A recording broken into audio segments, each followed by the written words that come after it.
pa, kawawa naman po. Pagka may magandang laban nakikialam pa ako, hayaan na natin sa kanila 'yan.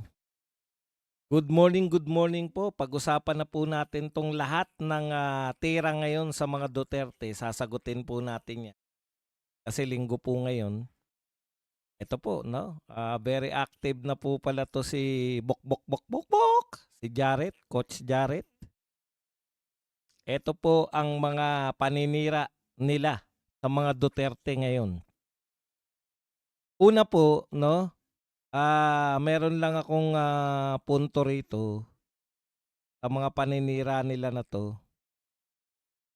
Bago 'to, bago 'tong atake nila kasi hindi naobra 'no. Propaganda nila dati, hindi naobra yung, Sara magnanakaw o Duterte magnanakaw dahil alam naman natin lahat na hanggang ngayon wala naman silang binibigay na ebidensya. Teka lang, magbubukas lang po hangin.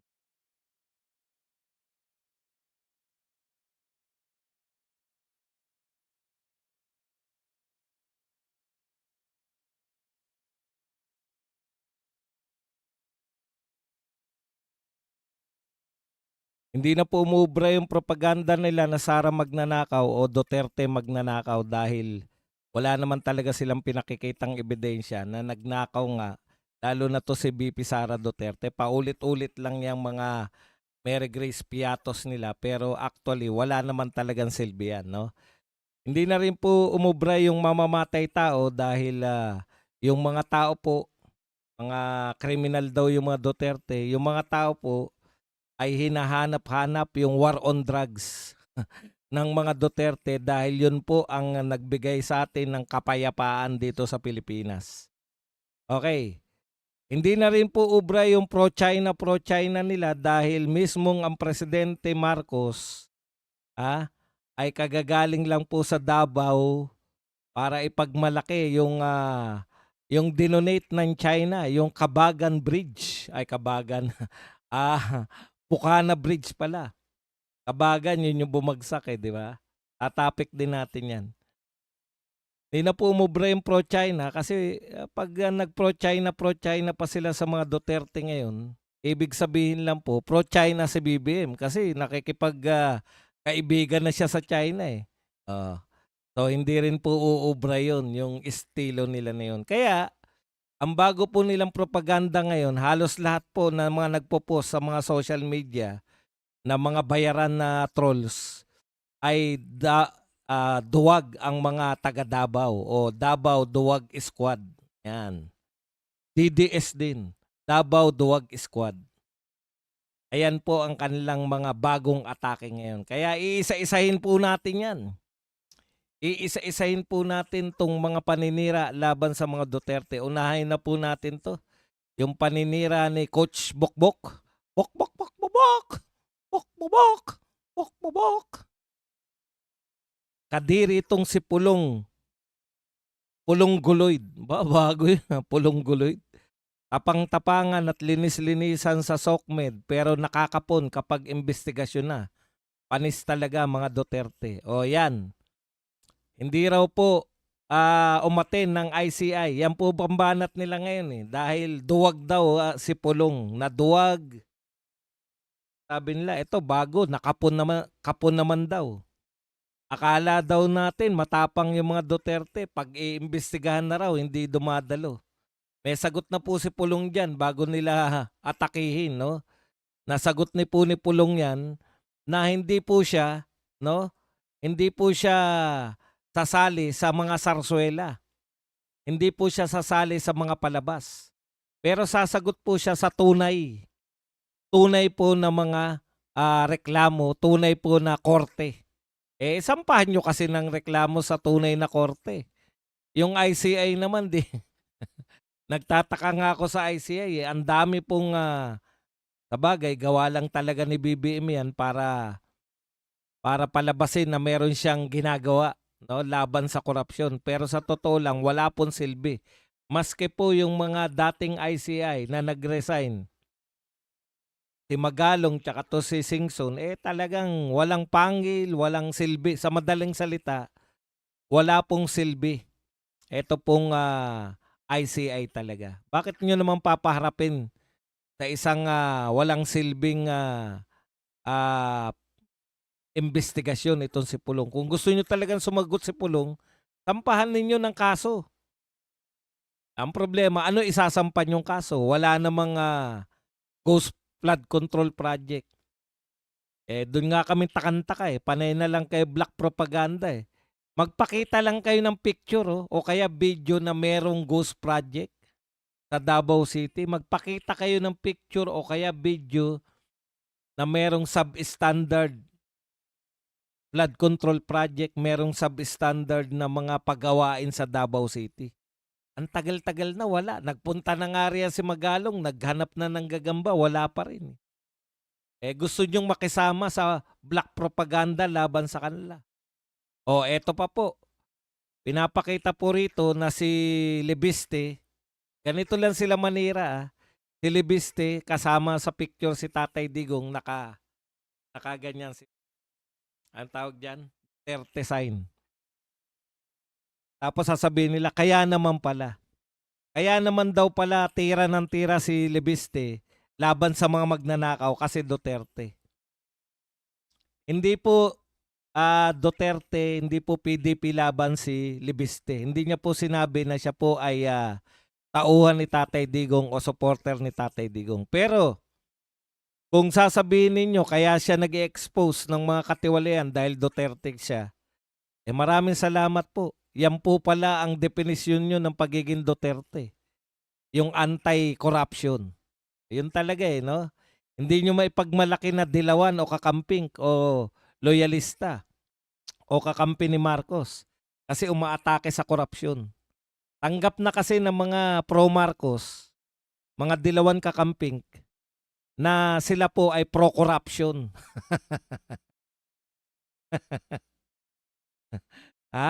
Tanggap na nila na sila ay pro-corruption. Kaya lahat po ng anti-corruption, Duterte kasi ang mga yan thank you very much po.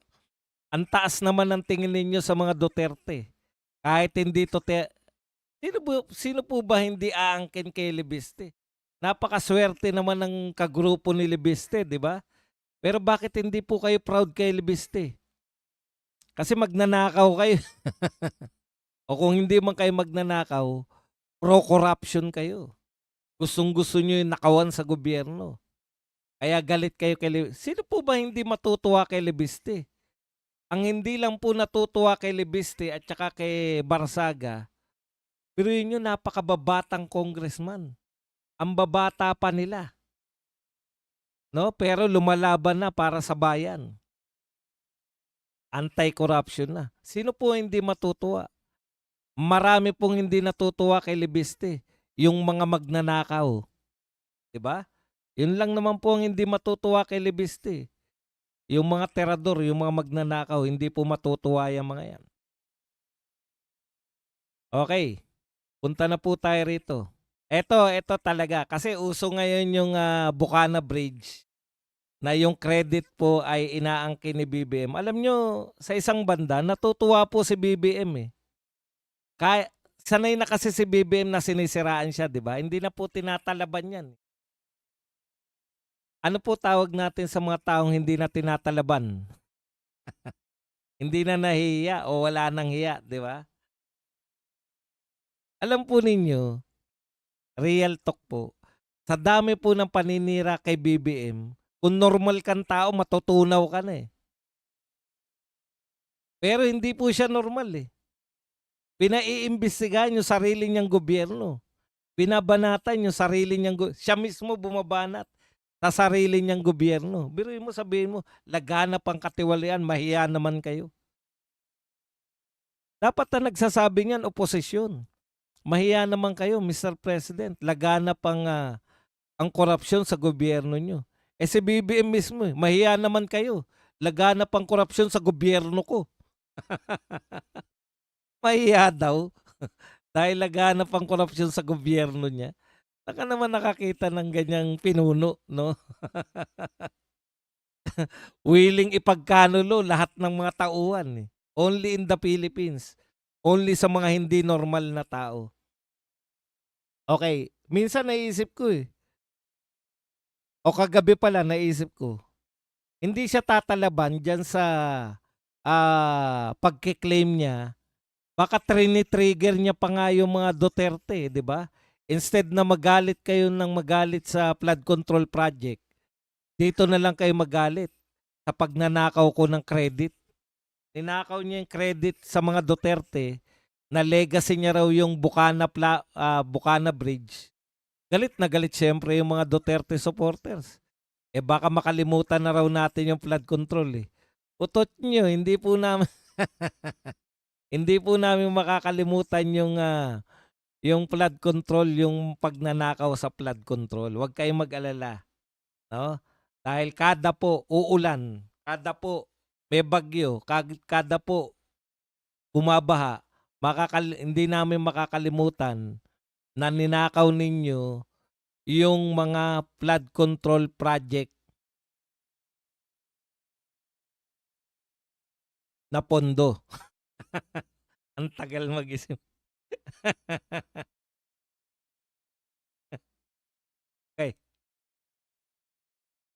Eto po yun, no? Dahil po sikat po ngayon yung Bukana Project, meron naman po nanlilin lang, eto pong Kabagan Bridge, di ba? Ah, eto po ang yung bumagsak po kamakailan. Ganito po ang banat nila. Mga DDS, hindi Bukana yan. Kabagan, Santa Maria Bridge. Pag wala po mga vlogger na mga Duterte, kaya po yung iba sa inyo sinasabi, no, ano bang mga silbi ninyong mga vlogger? Daldal lang naman kayo ng daldal, wala naman din kayo nagagawa para sa mga Duterte. Eto po, sinasagot po namin yung mga panlilin lang sa taong bayan. Ito po ang pinapakalat nila ngayon na panlilin lang. Yung Kabagan Bridge, yung bumagsak po na Kabagan Bridge. Ito po nakalagay sa date started 2016. Okay, Duterte yan, di ba? Date finish 2021, panahon ni Duterte. Eto sa inyo DDS bumagsak na. Pero sa inyo na lang. Ano po ang katotohanan diyan sa Kabagan Bridge na yan? Siyempre, re-research natin yan para sabihin sa inyo kung ano yung totoo. At para mapatunayan na tayo po ay niloloko nitong mga pro-BBM vloggers, pro-BBM supporters. Ito po, konting research lang po. Ang dami naman na pong AI, ang dami na pong pwedeng i-google. The Kabagan Bridge history centers on the recent controversial Kabagan Santa Maria Bridge, a 990-meter tide arch bridge over Cagayan River, build starting 2014. 2014 po sinimulan. So ibig sabihin yung pagpaplano niyan bago pa yung 2014. 'Di ba? Kanino pong panahon yung 2014 nung sinimulan? Kay Duterte po ba? Hindi po. Kay Pinoy po 'yan.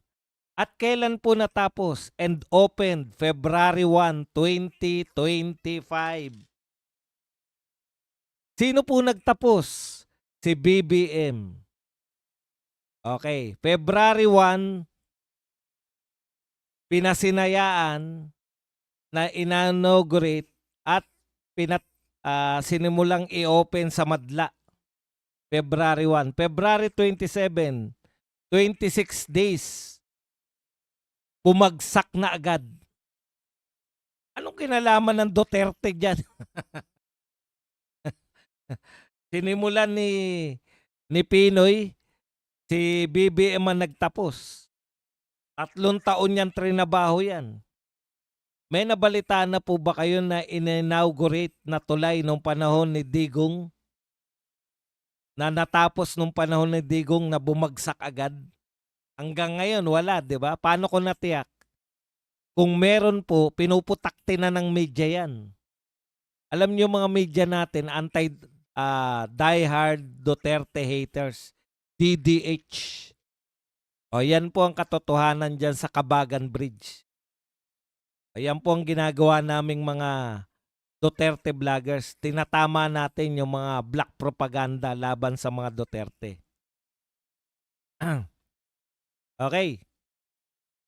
Hindi po papayag si Duterte kahit hindi po siya nagsimula ng isang proyekto. Hindi siya papayag na yung siya magtatapos tapos palpak.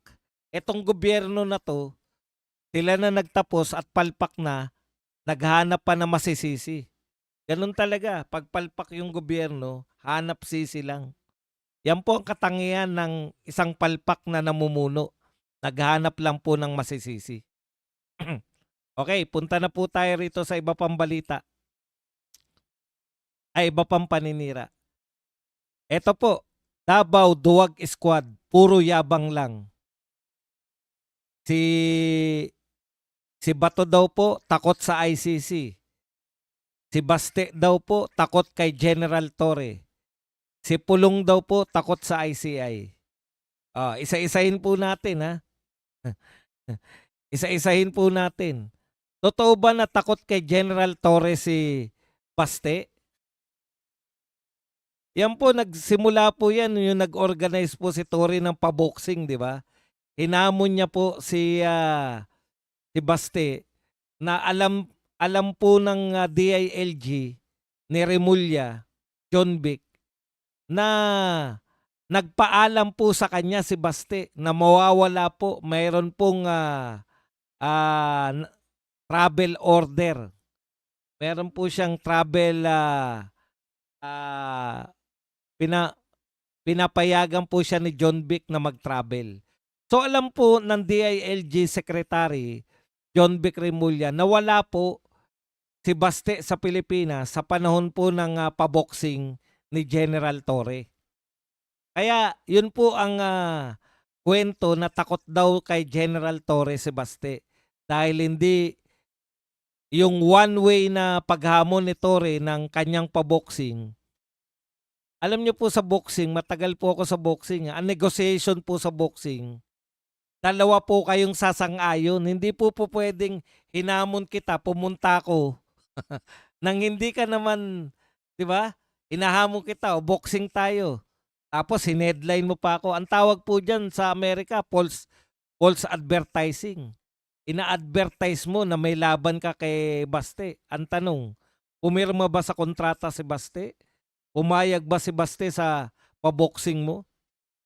Hindi po ganun ang pa-event, no? Hindi po pwedeng, halimbawa na lang sa concert, hindi nyo po pwedeng ilagay na ang magko-concert ay si Ilyas TV. Halimbawa, sabi nyo, concert ni Ilyas.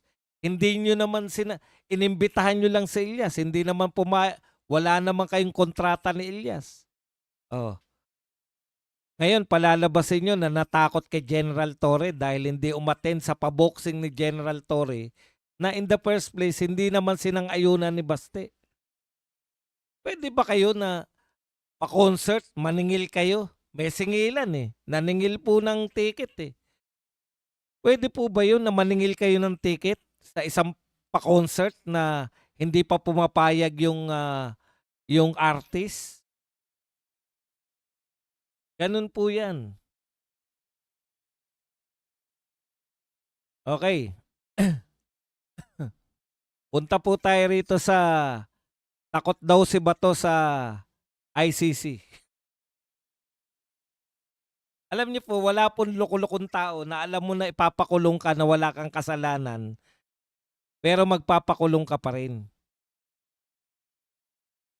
O mas matindi, alam mong kikidnapin ka, hindi ka pa aalis. Hindi ka pa magtatago. 'Di ba? Tinimbrihan ka na. May 3 diyan, kidnapper diyan sa bahay mo, papunta sa bahay mo. Kikidnapin ka. Matapang ako, haharapin ko yung mga kidnapper. Kalokohan po 'yun, 'di ba? Hindi ko maintindihan kung ano logic ng mga 'to eh. Ginawa nyo na nga kay Tatay Digong. Okay lang sana kung yung pangyayari kay Tatay Digong legal eh. Nakaharap pa po yung petition na yan sa Korte Suprema. Hindi pa po nagdedesisyon ng Korte Suprema. Abangan nyo po na magdesisyon ng Korte Suprema dyan. Illegal yung ginawa nila kay Tatay Digong. Tapos gusto nyo ipaulit pa kay Bato?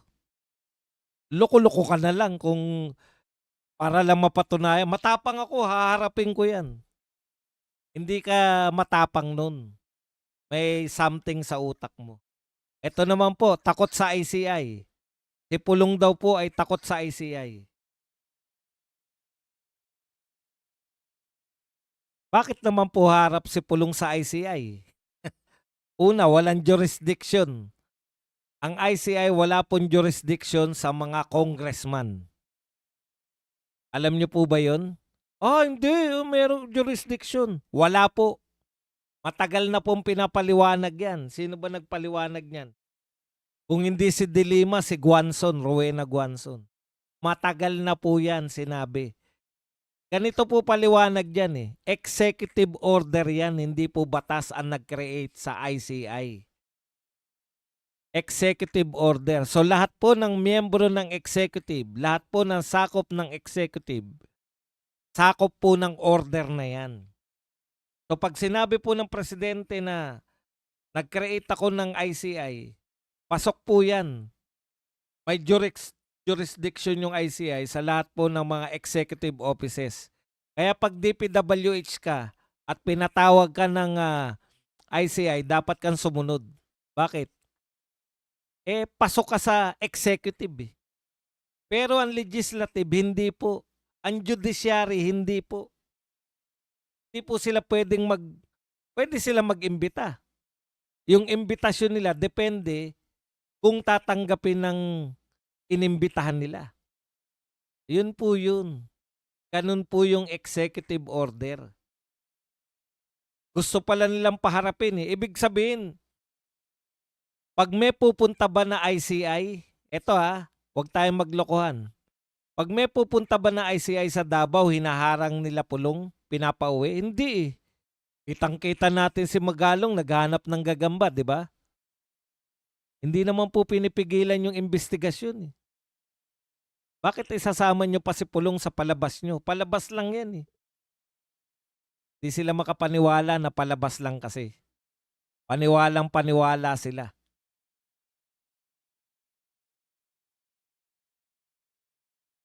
Okay. Punta na po tayo rito sa... So, lahat po yan ng sinasabi nila. Gusto nyo palang paharapin sa investigasyon si Pulong? I-demanda nyo. Magsampa kayo ng reklamo, haharap po yan. Bakit naman hindi niya harapin yung korte? Proper po ang gawin ninyo. Eto pa ang isang paninira nila. Yung mga picture po nila na visibly, eto pong si Baste, noong araw pa to, long hair pa eh. Hindi pa po siya mayor. Visibly ay lasing si Baste. Pinalalabas nila na adik. Si BP Sara naman, galit na galit, pinalalabas nila na adik. Ito naman po si Kitty Duterte na nagpa-party, sumasayaw, pinalalabas nila na adik. Ang alamat ng kung adik ka. Alam nyo, hinahamon nyo yung mga Duterte ng ganyan. Matagal na po naghamon ng hair follicle test sa mga Duterte.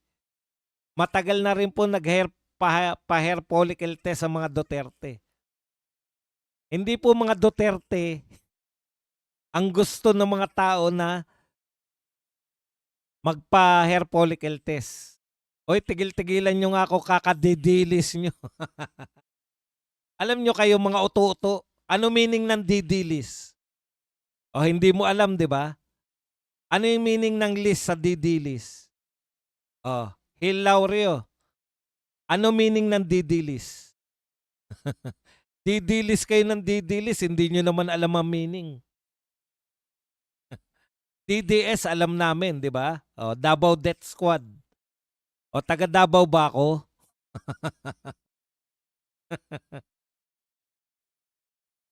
Huwag kayong didilis ng didilis. Ano yung list sa didilis? Davao Death. Ano yung LIS? Wala ka pala, hilaw rin. Pag pinapatulan kayo, wala naman kayo masabi. Ito naman po, si Juan Mig. Kasi gaya-gaya lang kayo. 'Di naman niyo alam yung kung ano yung ginagaya niyo. Bago kayo magbanggit ng salita, dapat alam niyo muna meaning. Ito naman po, si Juan Mig Rivera Legaspi. Tuwag, puro yabang, puro dakdak, puro kuda, puro yaw-yaw. Kung wala kang tinatago, humarap ka. Ganun lang kasimple. They don't have jurisdiction over you. Ano ka, supreme? Kinakantyawan po si Pulong na duwag, puro yabang. Kasi sinabi ni Pulong walang jurisdiction ng ICI. Juan Mig Rivera. Kung may jurisdiction ng ICI, hindi umaten si Pulong, ano dapat ang gawin ng ICI? Ipahuli, di ba? Dahil walang jurisdiction, wala. Wala lang. Hindi mo rin naintindihan yung jurisdiction, ano daw supreme? Laureo, ano na? Isa lang tanong ko, meaning ng list sa DD list. Hindi mo na masagot. Mga bugok kasi kayo. Salita kayo ng salita, hindi nyo naman pala alam meaning. Isa pa lang yan, ha? Isa pa lang tanong ko. Ano ang kahulugan ng DD ng list sa DD list mo? Hindi na masabi. Ay, gumaya lang ako kasi tanga ako . Yun ang totoo. Tanga kasi kayo, gaya-gaya lang. Kaya yan po ang bagong propaganda. Back out family sa camera lang. Kita nyo, ang dami po nagsasabi. Iisa lang po kasi binababaan po yan . Nakikita nyo po yung mga Duterte vloggers. Napupunan nyo po. Iba-iba po mga topic namin araw-araw. Kasi ang topic namin, amin. Hindi kami, ito topic nyo ngayon. Tignan nyo yung topic ng mga lahat ng mga loyalista at mga kakamping at dilawan. Pare-pareho. Tuwag ang mga Duterte. Iiba-ibahin lang nila pangalan. Ito naman, tagapagmulat. Ano naman ang sabi? Back out family, sa camera lang matapang. Yun din yun di ba? Tuwag ang mga Duterte, sa camera lang matapang. Yan po ang binabasa kanila ngayon. Binabaan sila na ito ang inyong gawin. Ito po, si Jesus Palsis. Na araw-araw, nagtataka ko rito, kami po nagba-vlogs. Kumikita po kami sa pagba-vlog. Oy, Ilaureo, sagutin mo muna yung tanong ko. Ano yung ibig sabihin ng list? Ano ang ibig sabihin ng list sa DD list bago ka na naman magbintang? Overprice? Mamaya, sagutin ko yan. List muna. Bago kita patulan, ano meaning ng list sa DD list? Wala ka pala . Gumagamit ka ng salita na hindi mo alam. Diba? Ganyan po yan, mga tukmol. Mga tanga kasi, kung ano sinabi ng mga pinapalo nila, DD-list na rin. Kahit hindi alam kung ano ibig sabihin ng DD-list. Pugok . Dito, Jesus Palsis. Ito po ang bagong tagapagsalita ng mga dilawan na pro-BBM. Halatang halata itong mga dilawan. Mas loyalista pa sila sa mga loyalista . Mas pro-BBM pa sila sa mga loyalista pala. Sabi ni Palsis, DDS, ang tahimik ng kakampuit sa corruption ngayong Marcos admin, lalo na sa most corrupt budget 2024-2025. Tama po yan, tahimik kayo. Yung may check naman daw, Justice Carpio, Cielo Magno, etc. nanalo sa SC laban sa illegal transfer of funds. Binago mo na, nasa na yung iyak na naman. Iyak mga DDS, ayun. Nanalo daw si Carpio, Cielo Magno sa Supreme Court. Ilaureo, sagutin mo muna ano ang meaning ng list sa DD list bago ka kumuda ng iba na naman. Gusto mo sumagot na naman ako dyan? Ano muna meaning ng list sa DD list? Huwag mo ibahin yung tanong ko sa'yo. Pinatulan na nga kita . Papatulan ko uli yan. Pero ano muna meaning ng list sa DD list? Kung wala ka masabi, tapos mag-aakusa ka na naman. Wala. Pag nasagot naman kita, tatahimik ka lang, i-ignore mo lang. 'Pag hindi mo na kayang sagutin yung list sa DD list, huwag ka na magbintang uli, 'di ba? Kasi bugok ka na sa simula pa lang. Bakit pa kita papatulan? Okay. Jesus Palsis, iyak daw tayong mga DDS. Tuwan-tuwa po kami dahil napatunayan po na lumalabag sa batas yung gobyerno ni BBM sa pagta-transfer ng 60 billion. Wag niyo pong angkinin 'yan. Hindi nga namin kayo pinakikialaman eh. Si Tatay Digong po ang unang naglantad na illegal tong ating o illegal po tong 2025 budget, no? Wag niyo kaming sabihan na iiyak kami dahil sinabi ng Supreme Court na lumabag sa batas ang Marcos admin, tapos iiyak kami. Anong klaseng utak yan, Jesus Palsis? Yung dilawan mong utak, hindi mo na maintindihan. Bakit kami iiyak kung napatunayang lumabag sa batas ang Marcos admin? Sige nga, pugok ang putya. Di ba? O, kala nyo sasagutin natin isa-isa yan.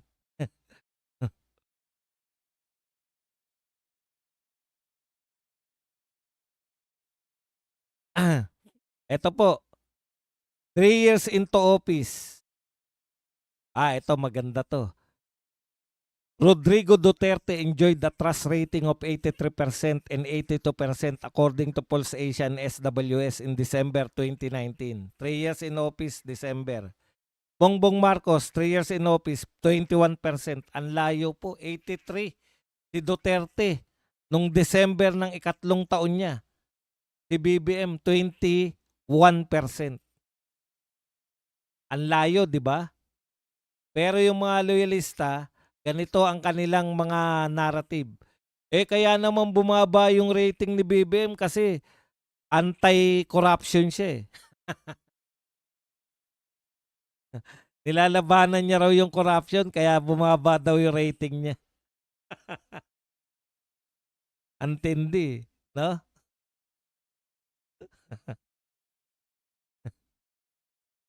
Okay. Punta tayo rito kay Jared. Ilabas natin ang tunay na dahilan bakit malungkot ang Pasko ng Solid North. Saranoid. Saranoid naman siya. Malungkot ang Pasko dahil pumalpak ang rally at planong pagsugod sa Malacanang. Kaya hindi ko napabagsak si Marcos Jr. at hindi ako naging president. No joke, no joke. Malungkot daw si BP Sara dahil hindi siya naging presidente. Hindi mo talaga, Coach Jared. Wala na kayong maipanira kay BP Sara, imahinasyon mo na lang. Nag-imagine ka ng senaryo. Walang quotation kay BP Sara eh. Inimagine niya. Kaya malungkot si BP Sara kasi hindi siya naging presidente. Palpak daw yung rally niya dahil hindi nila napabagsak si Marcos. Siya na rin ang nanira. Nag-imagine siya, ito yung iniisip ni BP Sara. Siniraan niya yung iniisip ni BP Sara. Therefore, malungkot si BP Sara dahil sa isip niya, iniisip na ni BP Sara na yung rally, bok bok bok bobok, bok bobok, bok bobok, bok bok bok bobok. Okay. Ay nako. Kawawa mga tao. Kami naninira kami, iko-quote namin, di ba? Eto sinabi ni Auntie Claire, sisiraan namin. Wala kayong ma-quote na sinabi ni BP Sara para siraan si BP Sara. Nag-isip ka, eto yung iniisip ni BP Sara. Magiging presidente na siya after nitong malalaking rally. Hindi naganap. Kaya malungkot ang Pasko niya. Bok, bok, bok, babak! Bok, babak! Bok, babak! Yung bukbok ng mukha mo napunta na sa utak mo. Ah, sinsyancho ka muna. Bokbok, magsinsyancho ka muna para yung ibang pahid sa mukha mo hindi pantay. Badong makasalita ka naman ng bukbok parang ang kinis ng mukha mo, ah. Okey lang po, okey lang po na hindi makinis ang mukha ko, basta hindi po ako nagchi-chin-chanchu.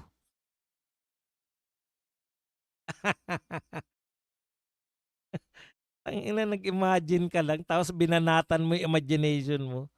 Saan ka nakakita? Nag-imagine ng bagay-bagay tapos binanatan niya yung imagination niya. Wala ka na.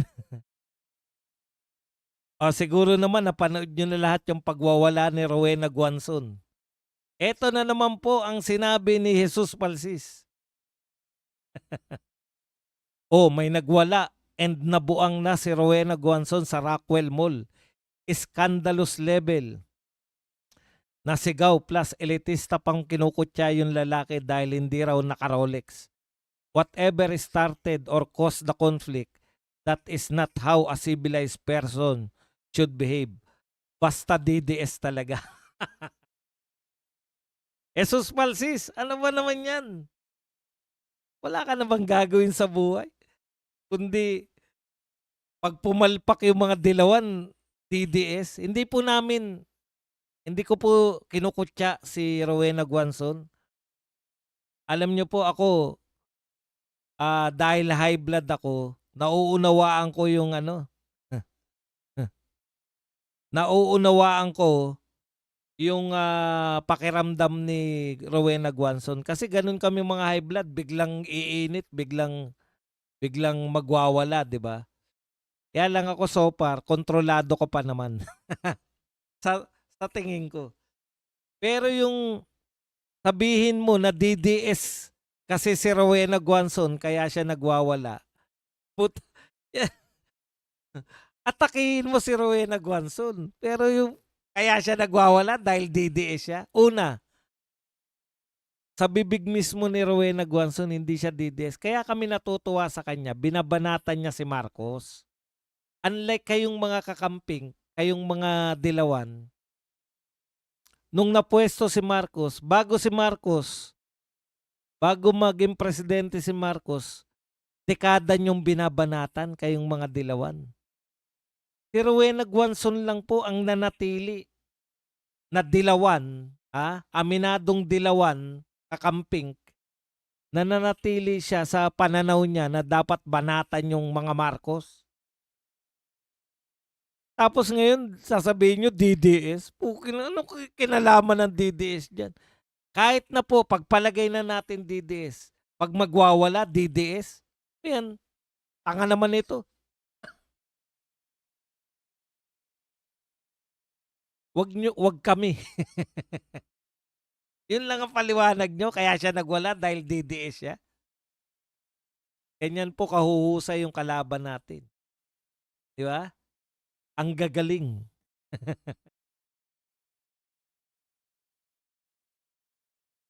Punta na po tayo rito kay Recto.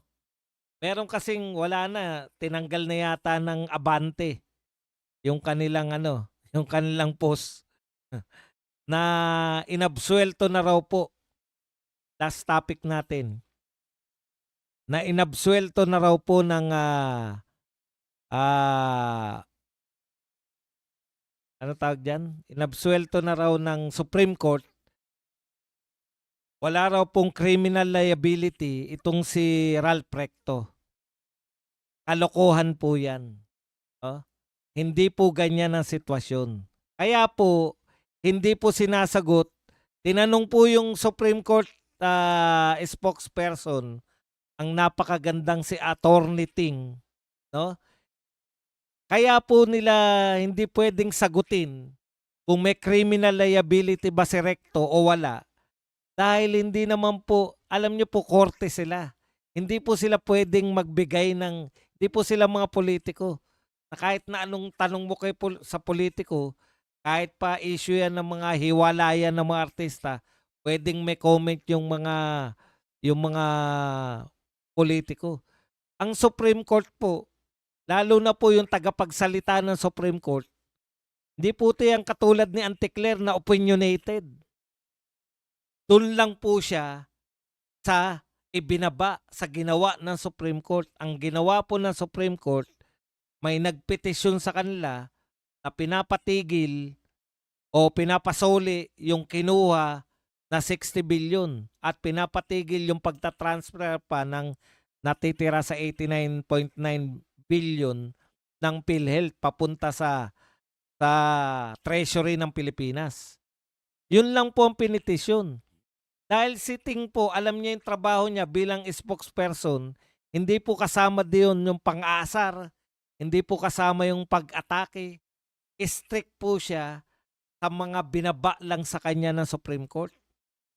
Ano lang po yung pinag-usapan ng Supreme Court? Kung karapat dapat bang isoli. Dahil yun lang yung pinitisyon eh. Oh. Dahil ito ay labag sa batas. Labag sa batas yung sinasabi na pagtatransfer ng 60 billion pesos ay labag sa batas.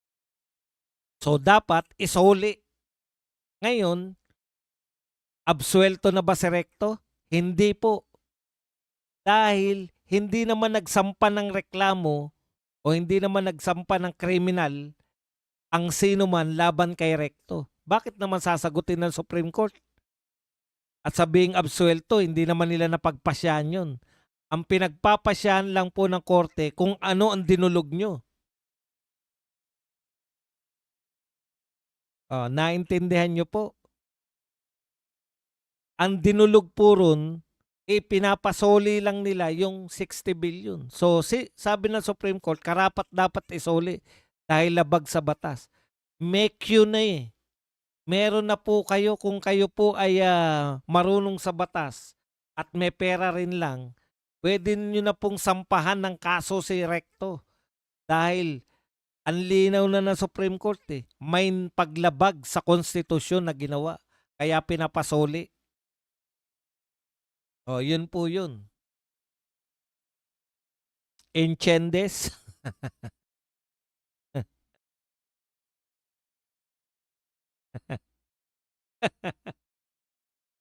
Sabi ni Sopronio, Recto, sabihin mo, huwag kaming utusan. So pag meron pong nagkaso sa Supreme Court, pinakakasuhan ng kriminal si Recto, tsaka lang sasagot yung Supreme Court. Tsaka lang ipapakulong si Recto. Alang nga namang unahan ng korte yung wala pa nagrereklamo, ipapakulong na nila. Ang kaya lang po ng Korte Suprema kahit wala nagsasampa na reklamo, yung mga abogado pwede nilang i-disbar. Under nila lahat ng abogado sa Pilipinas eh. Tapos nakita nila yung isang abogado, mura ng mura. Pinagmumura si Raisa Robles.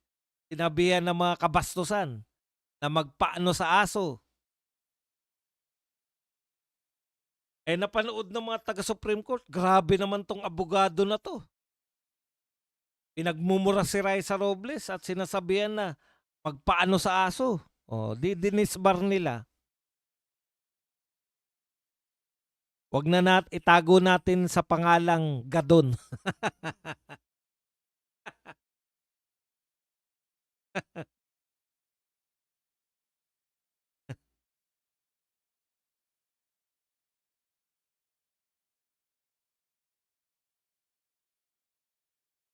Okay, yan lang po ang ating topic. Pwede na kayong magtanong, pwede po kayong magbigay ng reaksyon. At higit sa lahat, pwede po kayong magpakape. Yung kayo dyan sa Facebook, ano lang po kayo, tap-tap lang kayo dyan, mag-likes lang. Dito po sa YouTube, mag-likes lang din po kayo. At pwede po kayong magpakape. Huwag kayong mahiya. Vicente, tiyaga, may prinsipyo si Attorney Guanzon. Correct. Alam po ang dilawan. na anti-Marcos before election, anti-Marcos pa rin hanggang ngayon. Lahat ng dilawan, si De Lima, ayan si Risa Robles, si Jokno, mahiya ka sa tatay mo, Jokno. Tinitira yan ng panahon ng martial law ng water cannon. Mahiya naman kayo. Good morning and happy Sunday kay Esrakel. Ang ayaw ko kay Guanzon kumakain habang nagsasalita. Actually, si Attorney Guanzon nag-umpisa noong coke ni BBM. Siya yung nag-umpisa ng coke. Eynard Ramos, present. Elijah Gilead. Tracy Lags, okay lang yan. Pag silosang ka yun kasi mas maganda ka kaysa sa kanya. May silosan pala nagaganap din. Ano naman na nagsiselo sa'yo, Crazy Lags? Gusto ko yung mga chismis na ganyan. Tama, wala namang kaso sa tao na diretso sa Supreme Court, trial court muna dapat. Elijah, that's the reason I don't watch Foodie from now. I'd better refrain than to petulan. I don't argue with idiots. Sorina Jabala, 217 likes, 654 views watching. Mabuhay. Please like, share, subscribe guys. Thank you. Boss Badong, wag ka puro salag sa mga yan. Listener mo pro Duterte kaya no need to explain na mga paninira nila. Mag-counter ka kasi wag puro salag, sumunto ka rin. Alam niyo po, yun po yung content ko. Salagin yung mga sinasabi nila. Ang dami na pong panay, sabi mo nga, sumuntok rin. Ang dami po na po sumusuntok.